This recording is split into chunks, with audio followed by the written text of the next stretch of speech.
ಮಳೆಗಾಲದಲ್ಲಿ ಜನರು ಎಚ್ಚರಿಕೆಯಿಂದ ಓಡಾಡಬೇಕು, ಇಲ್ಲ ಅಂದ್ರೆ ಯಮನ ಪಾದ ಸೇರ್ಕಬೇಕಾಗುತ್ತೆ. ಹೌದು, ಮುಂಬೈನಲ್ಲಿ ಭಾರಿ ಮಳೆಯಾಗ್ತಿದ್ದು ಭಾಂಡಪ್ನಲ್ಲಿ ಆಕಸ್ಮಿಕವಾಗಿ ವಿದ್ಯುತ್ ತಂತಿ ಸ್ಪರ್ಶಿಸಿ 17 ವರ್ಷದ ಬಾಲಕ ಪ್ರಾಣ ಕಳೆದುಕೊಂಡಿದ್ದಾನೆ. ಮೃತನನ್ನು ದೀಪಕ್ ಪಿಳ್ಳೈ ಎಂದು ಗುರುತಿಸಲಾಗಿದೆ. ದೀಪಕ್ ತನ್ನ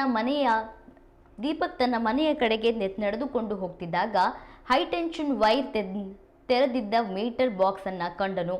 ಆ ವೇಳೆ ದುರಂತ ನಡೆದು ಹೋಗಿದೆ. ಯಾರು ಕೂಡ ರಕ್ಷಣೆ ಕೂಡ ಮಾಡೋದಕ್ಕೆ ಆಗದೆ ಸ್ಥಳದಲ್ಲಿಯೇ ಪ್ರಾಣ ಬಿಟ್ಟಿದ್ದಾನೆ.